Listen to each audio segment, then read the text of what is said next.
Last year's E3, well, it wasn't that great. 3 separate conferences had some version of Skyrim in them, and Bethesda's presentation in particular was just horrendous.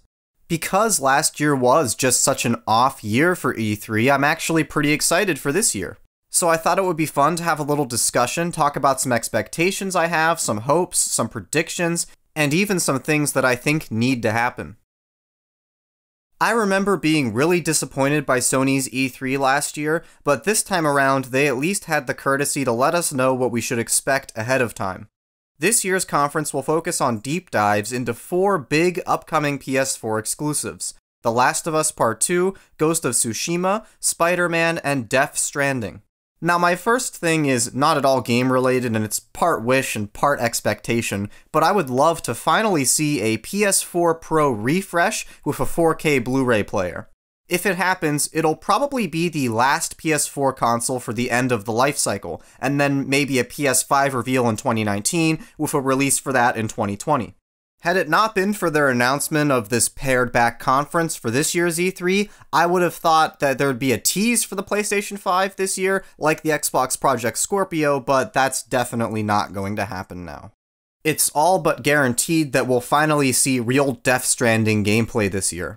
Kojima has been hard at work on the trailer for this presentation, and I have no reason to doubt that he will deliver something great once again. But it is time that we finally see some gameplay and find out what we actually do in Death Stranding. Just following the previous trailers, it makes sense too. The first trailer we see the game, the second trailer we hear music, and yes, the first trailer had music in it, but it wasn't the original soundtrack, which is what the second trailer debuted, and then the third trailer we finally heard dialogue.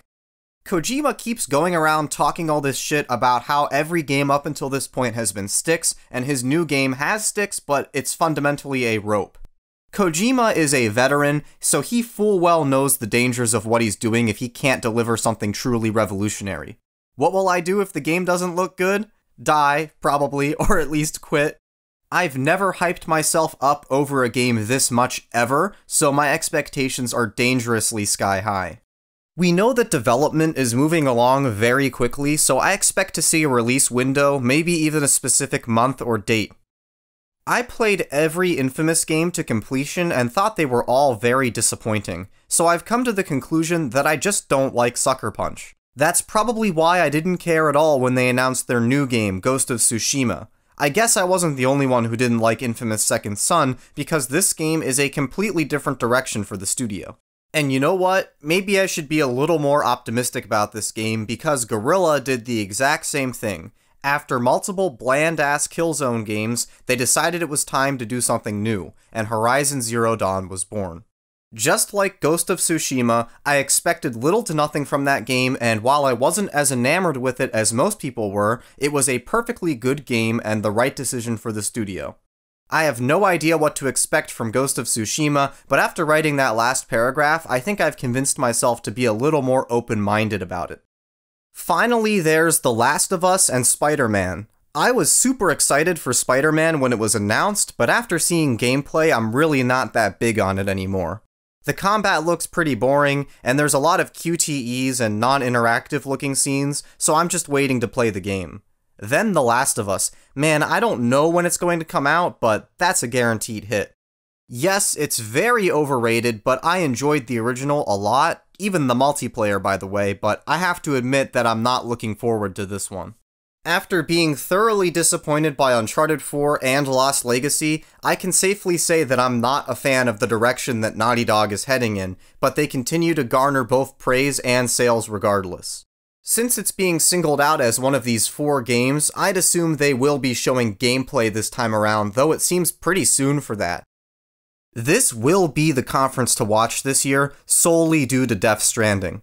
After 2 years of cryptic teases and big talk, it's finally time to see what Death Stranding is all about, and that's by far what I'm most excited to find out about this E3.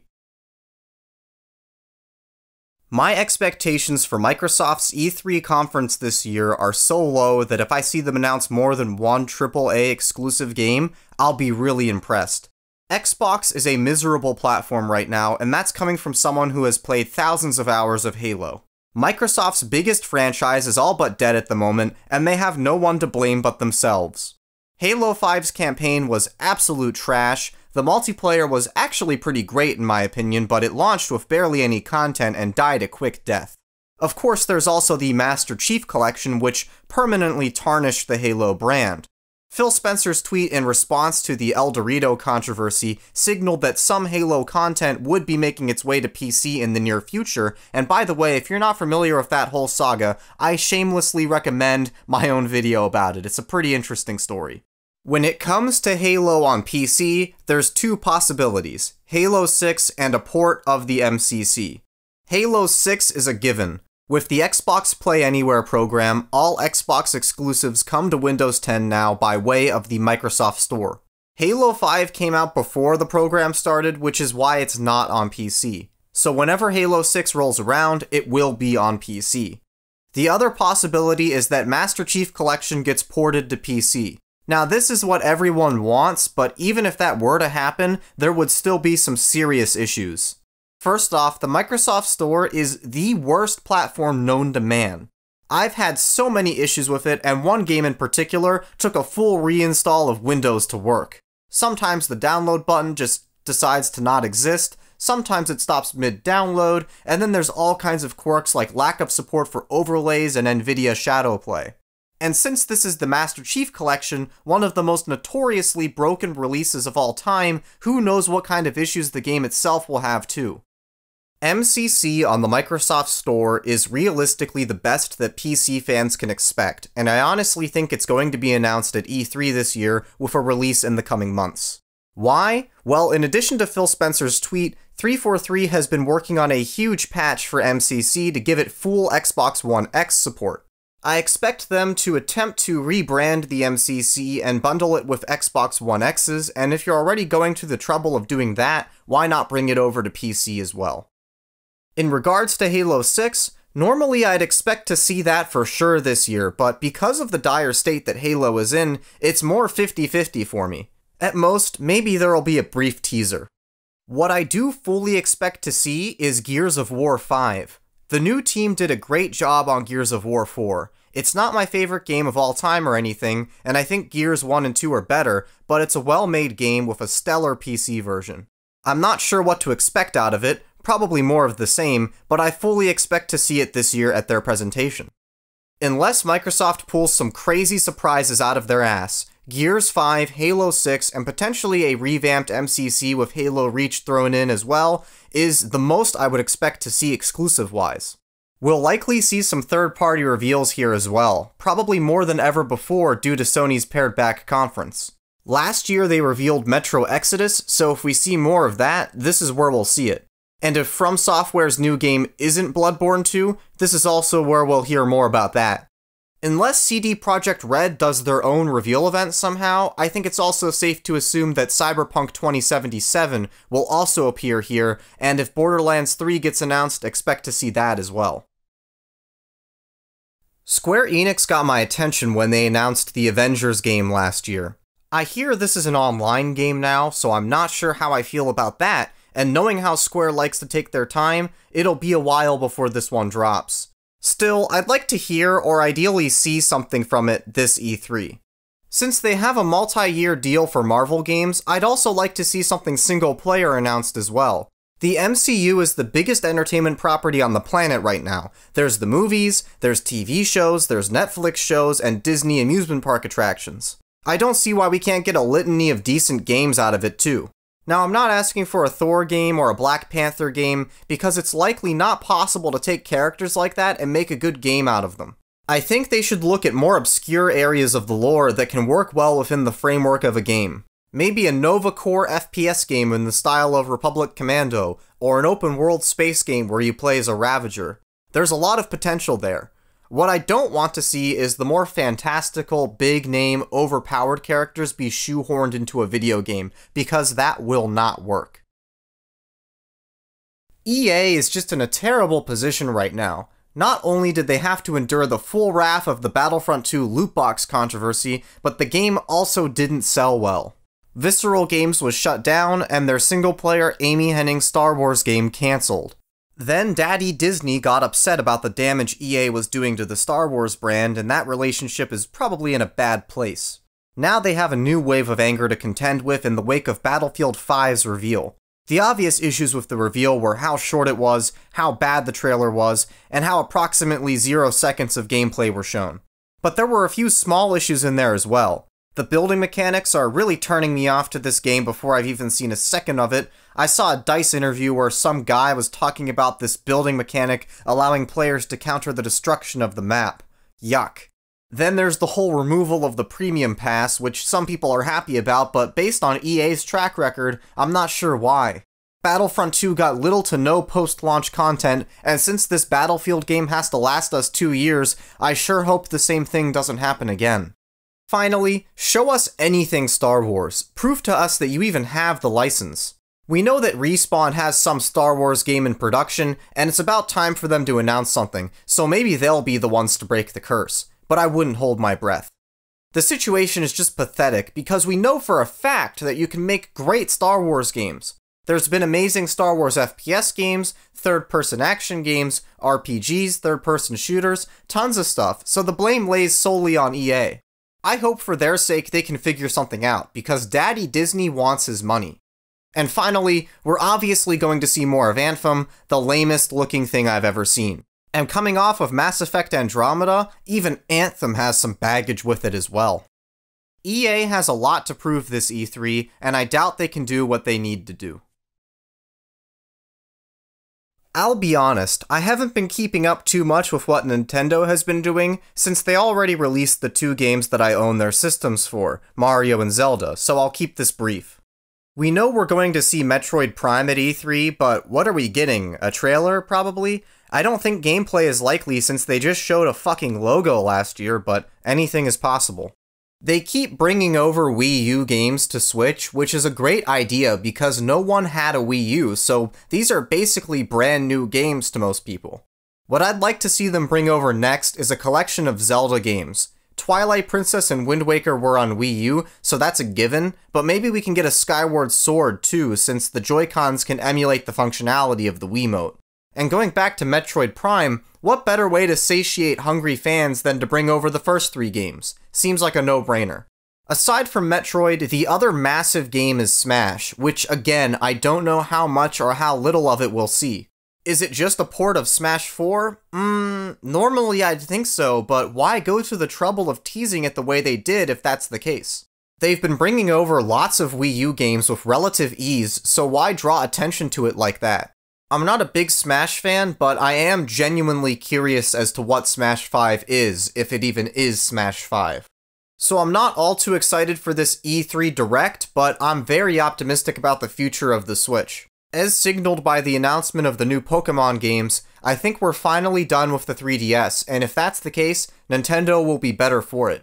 No longer will they stretch their first-party releases thin between 2 platforms or be held back by the archaic hardware limitations of the 3DS.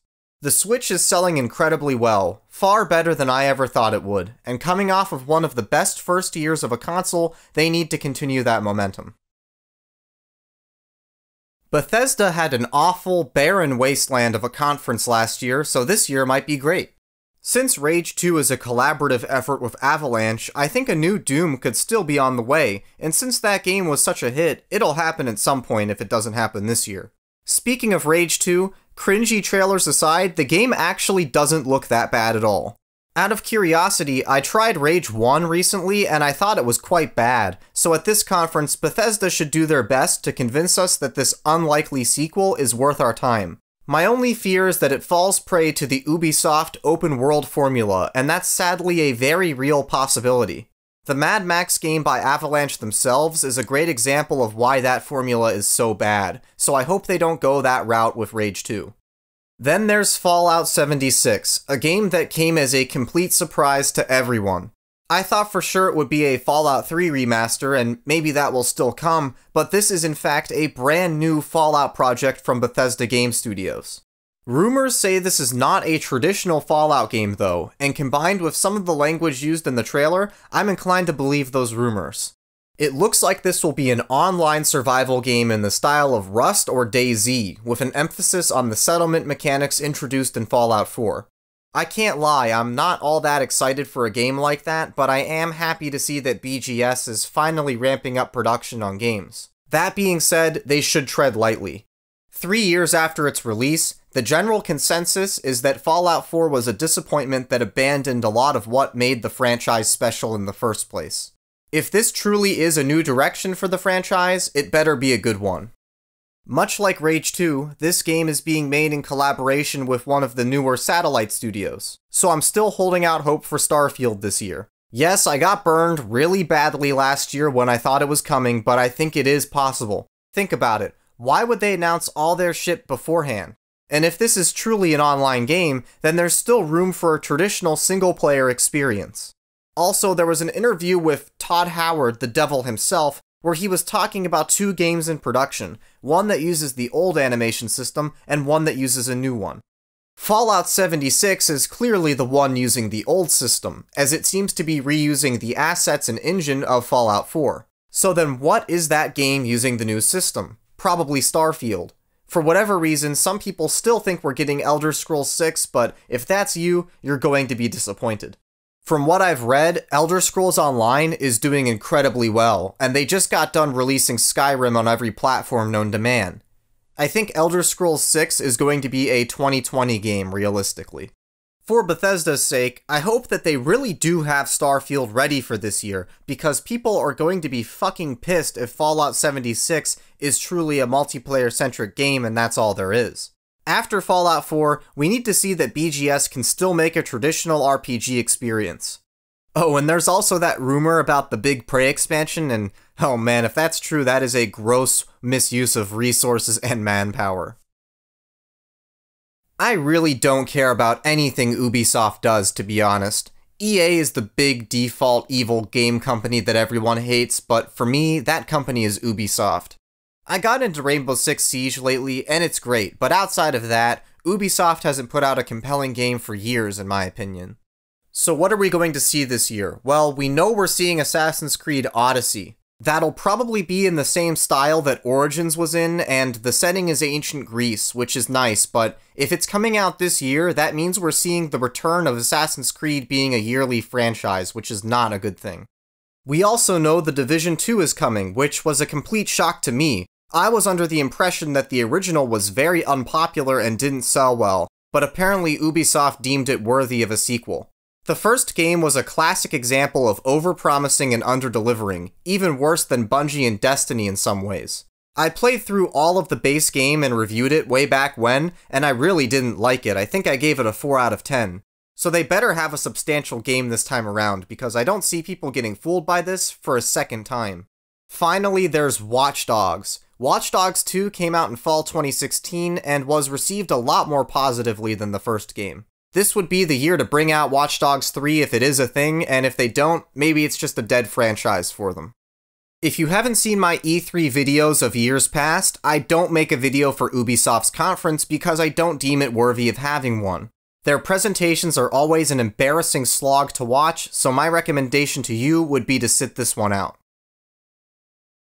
If you guys have any predictions, expectations, or hopes for this year's E3, let me know down below. I'll be covering Microsoft, Sony, and Bethesda's conferences this year, as I've done in the past, so until then, thanks for watching.